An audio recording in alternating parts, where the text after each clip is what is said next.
In this video, you'll learn an easy and reliable way to beat the targeting monkeys challenge in BTD6 using a simple setup. I will do this without monkey knowledge so everyone can follow along, so without further ado, let's get started. One thing you have to note though is this challenge is based on microing. And that means that we do have to micro quite a lot, especially in the later rounds, but for the beginning we don't have to micro that much. I will advise you to just look at my cursor most of the times to see where I'm pointing, so that is also where you have to target your monkeys. We will start off with a blade shooter here, also getting the faster shooting and the even faster shooting upgrade.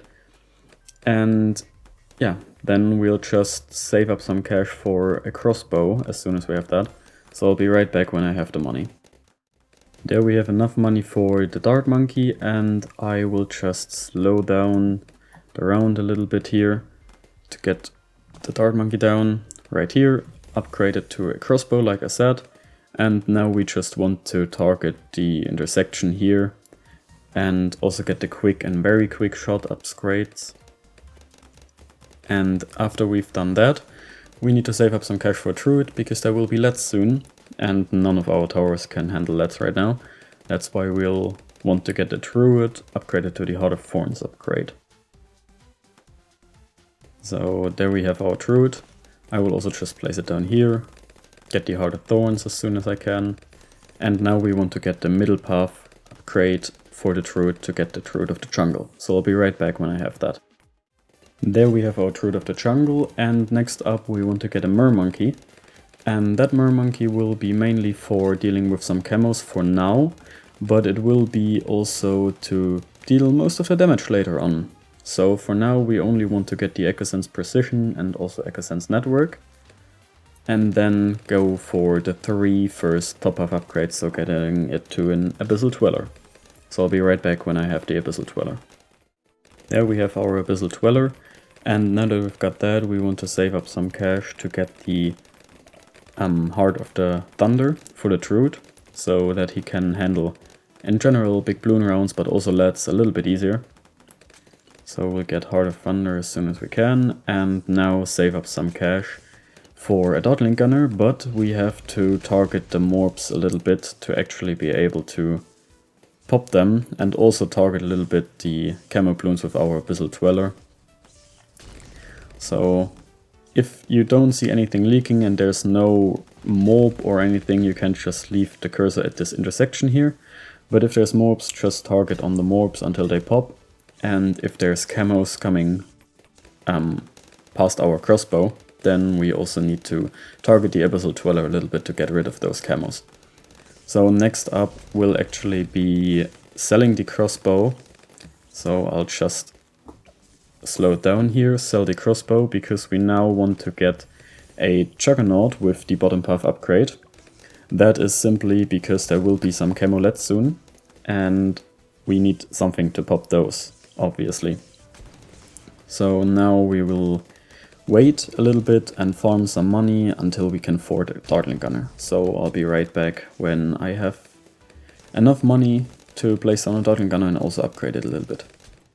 So now in round 22 we want to turn off auto start and wait until the round has ended. So we will just target the MOABs again to pop them as fast as possible.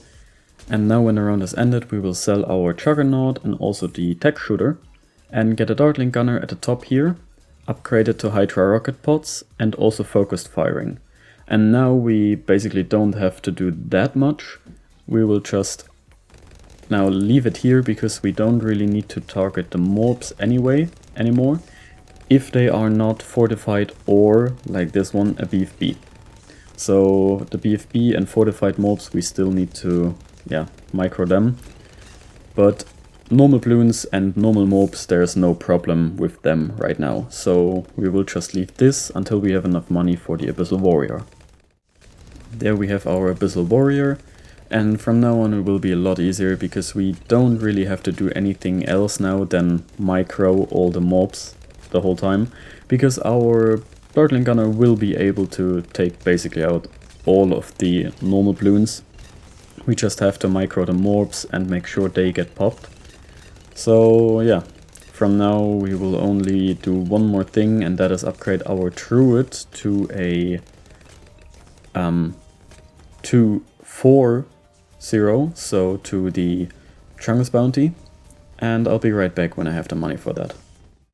There we have our Chungus bounty Druid, and now we still have to target the MOABs, sadly, but we don't really have to care that much about small Bloons anymore. And one last thing we want to do is upgrade our Hydra rocket pods to a rocket storm, just to have the security of when something comes too far for our liking to be able to use that ability and get them popped. So we'll just save up for that next. There we have enough for our rocket storm, and yeah, now we'll just wait until around 34, where we have to turn off auto start again. So I'll be right back in around 34. Now in around 34, like I said, we want to turn off auto start and just wait until the end of the round, because we have to change our setup slightly. And there we are. Now we want to sell the Dartling Gunner and get up a Plasma Accelerator, also with the middle path upgrade. That means we also need to sell our Druid, sadly, because otherwise we can't afford it.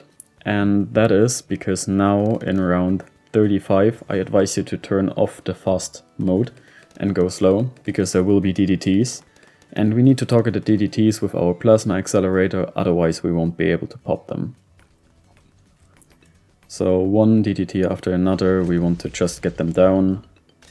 And that shouldn't be too much of a problem if you always target the DDTs properly with the cursor. It is a little bit annoying, but there's nothing we can do here. And now just see that we can clean up a little bit with the Plasma Accelerator. I mean, it's quite a good tower actually, but you need to target it, otherwise it's really not good. So it only really does its magic when you micro it. And now we'll just focus on the ZOMG. We can also go fast again. This shouldn't be a problem now with our Abyssal Warrior and the Plasma Accelerator, and that is everything it needs to be this challenge. I know, it's a lot of microing and a lot of targeting, but that's all this challenge is about, and we're lucky that this is the only challenge like that in the game. So if you found this video helpful, then please leave a like and subscribe to not miss any future videos. And let me know in the comments what I should do next. I'll see you in the next one.